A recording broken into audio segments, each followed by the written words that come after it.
Be there, no one.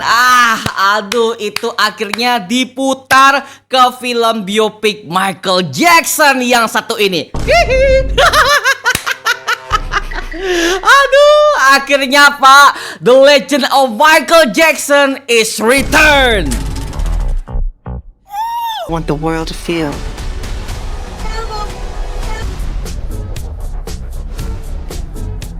Halo Mario Booster, selamat datang kembali di channel Mario Angelo. Sekarang gue mau tanya nih, siapa buat kamu-kamu yang gen-gen era tahun 2000-an atau mungkin era tahun 90-an yang masih kenal soal Michael Jackson? Oh banyak ya? Banyak ya? Sama, aku juga. Oke, karena apa? Lagi-lagi men, seperti yang kalian tahu, dari awal film ini adalah film yang paling gua incer di tahun 2026 ini Pak. Karena apa? Akhirnya film biopik Michael Jackson telah dibuatkan oleh pihak Universal Pictures. Yang dimana ya jujur ya, gua sejak gua kecil, gue juga adalah fans berat bagi Michael Jackson. Semua kaset VCD-nya gue koleksi, semua posternya dulu gue koleksi Pak. Jadi gue tuh juga adalah fans berat bagi Michael Jackson. Semua musiknya, semua video klipnya gue tonton semua di era tahun 70-an sama di era tahun 1980-an. Semuanya gue tonton abis. Dan dia merupakan the king of pop paling gokil dan legend sampai sekarang. Gak ada bisa melakukan moonwalk seperti dia, dan gerakan dia menarik segala macam itu lakukannya lebih luas man.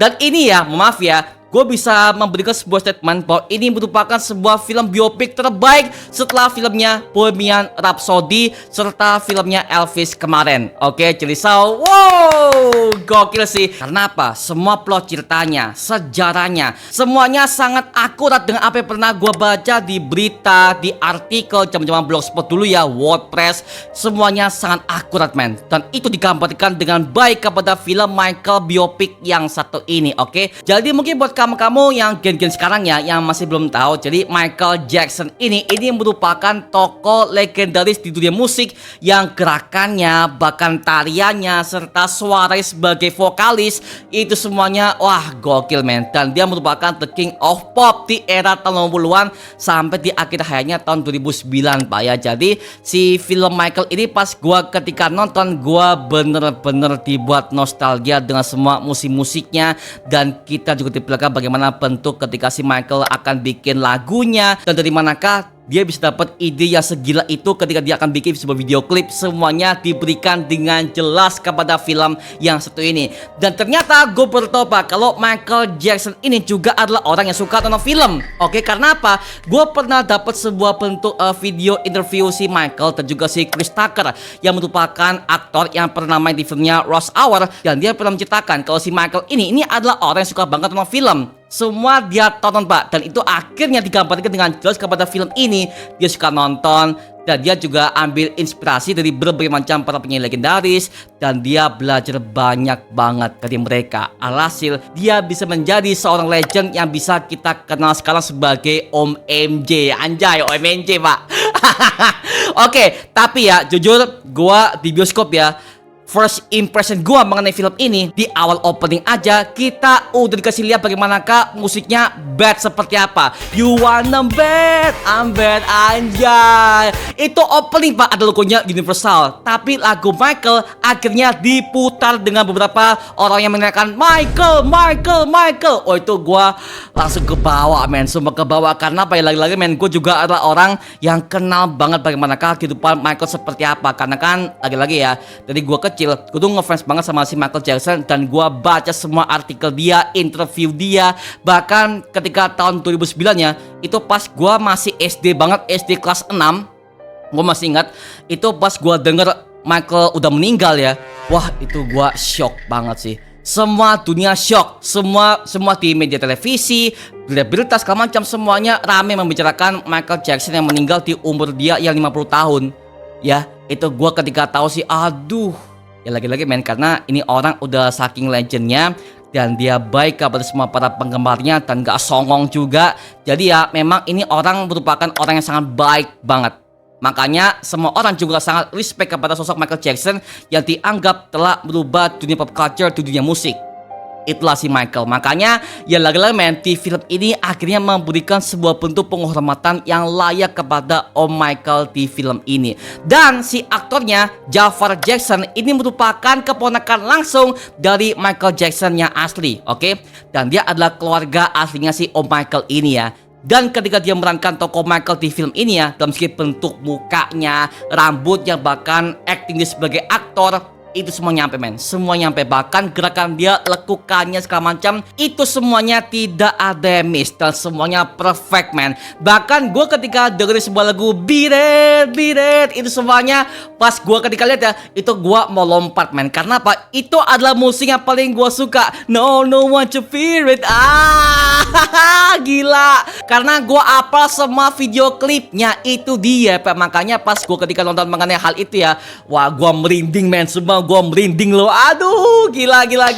Jadi mungkin buat kamu-kamu yang belum tahu ya, jadi sejak dia kecil si Michael ini udah berkarir dalam dunia musik sejak umur dia 10 tahun dengan band yang berjudul Five Jackson dengan semua kakak-kakaknya. Dan dia adalah anak paling kecil dalam keluarganya tersebut. Tapi dia juga adalah orang yang dipres banget oleh bapaknya yang bernama Joe Jackson, yang berhasil diperankan oleh Bapak Colman Domingo yang merupakan aktor veteran yang udah berpengalaman dalam dunia acting sebagai tokoh antagonis. Dan gue sebagai penonton juga makin dibuat benci banget kepada si Joe Jackson sebagai bapaknya si Michael di film ini Pak. Artinya apa? Artinya aktornya berhasil. Ya iyalah, Colman Domingo ini bukan aktor biasa men, ini adalah aktor veteran. Makanya ya well gokil sih. Yang dimana hal ini membuat gue callback kepada filmnya Elvis, yang dimana Elvis juga punya tokoh villainnya. Siapa itu? Yaitu adalah Kolonel Tom Parker yang merupakan manajer dari Elvis Presley itu sendiri. Dan sama di film ini mereka juga punya tokoh antagonisnya, yaitu adalah si Joe Jackson sebagai bapaknya Michael sekaligus manajer dia pribadi di keluarga sendiri ya, seperti itu. Makanya ketika pas gua nonton ya, semua dilemanya, semua bentuk depresinya, drama seperti apa itu nyampe ke gua men, seolah-olah gua juga adalah anak yang pernah diasuh oleh Joe Jackson. Nyampe men, nyampe. Kemudiannya sih ya, gue pengen bahas mengenai beberapa lagu-lagu yang akhirnya diputar kepada film ini Pak. Oke, karena lagi-lagi cuy, Michael Jackson ini merupakan penyanyi paling legendaris sepanjang masa hingga sekarang ini. Dan levelnya udah setara dengan Om Elvis Presley. Jadi ya, dalam segi bentuk ketenarannya, musiknya, emang dia punya gimmick dia sendiri. Dan memang beberapa lagu-lagu yang diputar ke film ini ya, itu membuat gue sebagai penonton jadi nangis Pak, dengan performa Michael seperti apa, atau bagaimana bentuk moonwalkingnya seperti apa. Apalagi beberapa musik yang paling gua kenal itu adalah Smooth Criminal, sama ada Beat It, sama lagu Bad ya kan. Semuanya diputar ulang dengan jelas dan bikin gua sebagai penonton jadi nangis pen. Serius nangis Pak, karena gua tuh ketika di kursi ya, gua tuh gak bisa tenang Pak. Gua gak bisa tenang karena apa? Karena gua tuh kebawa kepada aktornya bagus, musiknya bagus, sinematografinya, visualnya, itu semuanya digambarkan dengan jelas Pak. Dan Jafar Jackson ya, Anda sebagai keponakan Om MJ di film ini, Anda luar biasa Pak, Anda luar biasa. Gue sempat lihat video behind the scene-nya, yang dimana dia pernah mengatakan bahwa itu latihan dance ya, dance untuk musik Beat It, musik Smooth Criminal, itu dia latihan selama berjam-jam tanpa istirahat sampai kakinya pernah patah men. Artinya apa? Artinya Jafar sebagai aktor yang aja punya dedikasi tinggi untuk memerankan tokoh Michael sebagai pamannya yang sangat akurat banget. Dan itu akhirnya digambarkan dengan penuh jelas kepada film ini Pak. Setiap lakukan musiknya, setiap dia ngedance, moonwalking seperti apa, wah keren men, gue suka men. Makanya di film ini ya, gue lebih kebanyakan kagumnya men. Gue kagum banget, gila sih. I started to rehearse for hours and hours upon hours until one single move was right, dancing until my feet would bleed or them go numb. There's so many times I would wake up sore, be like, should I go rehearse?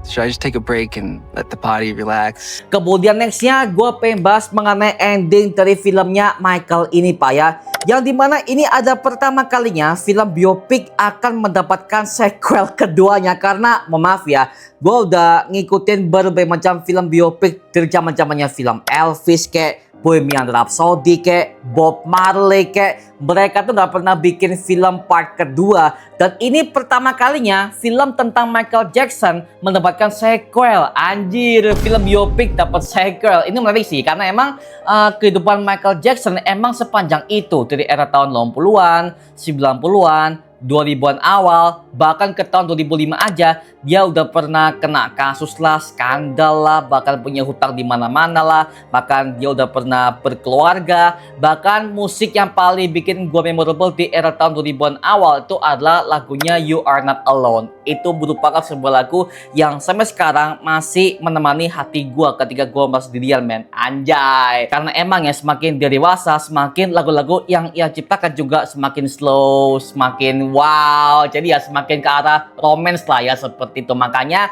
well, gue sebagai fansnya Michael Jackson juga, gue juga pengen tahu bagaimana hal itu akan digambarkan oleh Jafar Jackson di film part kedua mendatang. Bahkan di film part kedua ini juga sepertinya akan menjelaskan tentang bagaimana kulit Michael Jackson yang awalnya itu ada kulit hitam ternyata berubah total jadi kulit putih. Yang dimana hal ini yang buat kamu-kamu yang udah sadar, ini udah titis di film pertama ini. Yang dimana ada sebuah adegan ketika Michael akan operasi hidung yang di sebuah klinik ya.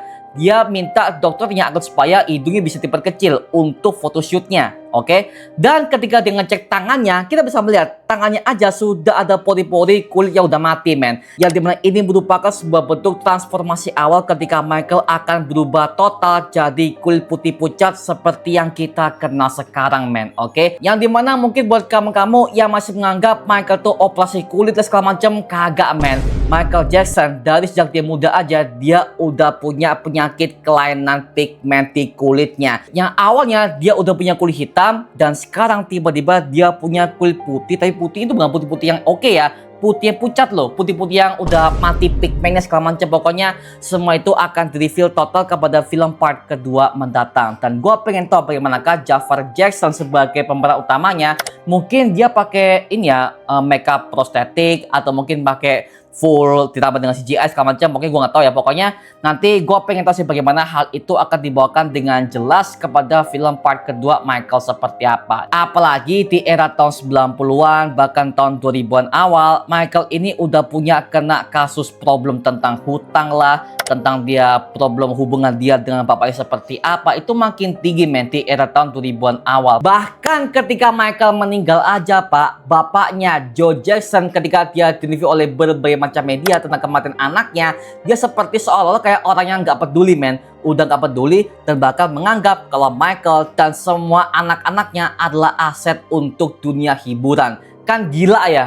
Aduh, makanya ya lagi-lagi, men, peran Joe Jackson sebagai bapak ini juga makin kacau, Pak. Makanya ya nggak heran sih semua anak-anaknya akhirnya menjauhi Joe Jackson karena itu terlalu gila akan bisnis tentang anak-anaknya segala macam. Aduh, kacau, men. Dan gue pengen tahu apakah itu akan dibawakan dengan intens kepada film part kedua yang satu ini, Pak. Oke, jadi so mengenai film part kedua mungkin akan dirilis tahun 2027 atau enggak mentok-mentok ya tahun 2028 deh. Karena mengenai film part kedua, gue yakin sih semua para penonton dan juga para semua antusiasnya juga pasti menunggu mengenai bagaimanakah film biopik Michael ini akan berakhir seperti apa. Dan juga gue pengen bahas mengenai bagaimanakah suasana studio gue pas gue nonton mengenai filmnya Michael ini. Dan ternyata yang nonton film ini kebanyakan adalah orang-orang tua semua, Pak. Umur 30, 40. Ya karena lagi-lagi, men, yang pernah mengalami masa-masa Michael ketika masih masa-masa prime-nya itu adalah orang tua semua. Ya udah pernah merasakan bagaimana kehidupan di era tahun 80-an, 90-an. Jadi kan ya nggak salah sih ya. Cuman gue ketika masuk ke situ, gue seperti kayak kecil banget, men. Gue seperti kayak anak kecil banget di situ karena ya yang datang itu adalah orang-orang tua semua.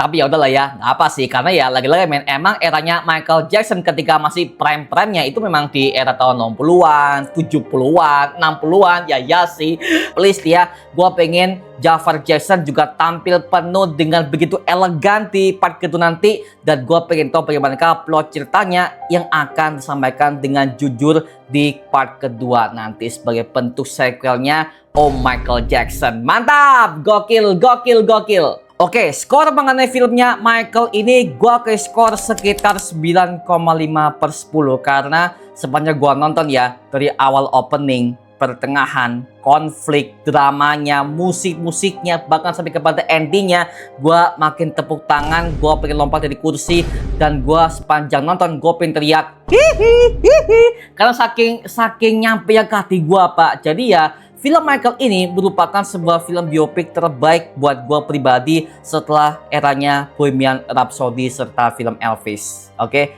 dalam segi bentuk kualitas, acting semua para karakternya, protagonis, antagonis si Joe Jackson yang diperankan oleh Bapak Domingo, semuanya oke banget, men. Semuanya oke banget, semuanya bagus. Bahkan pemeran Michael kecilnya aja dia bisa acting. Ketika dia depresi, ketika dia disiksa oleh Joe seperti apa, semuanya digambarkan dengan jelas, men. Jadi ya, gue sebagai penonton juga bisa bangga karena pada akhirnya film ini bisa memberikan sebuah bentuk perkenalan kepada para gen-gen sekarang tentang siapakah Michael Jackson seperti apa, bagaimana wataknya, dan apa semua hasil karya beliau seperti apa. Semuanya digambarkan penuh kepada film ini. Dan gue sebagai penonton juga memberikan congrats kepada pemeran Joe Jackson dan juga Michael sebagai tokoh utamanya si Jafar. Anda telah berhasil menghidupkan film ini dengan acting ente dan atmosfernya semakin tinggi, men. Gila sih. Dan gue percaya film seperti ini mungkin akan bisa mendapatkan penghargaan Oscar. Oke, please ya,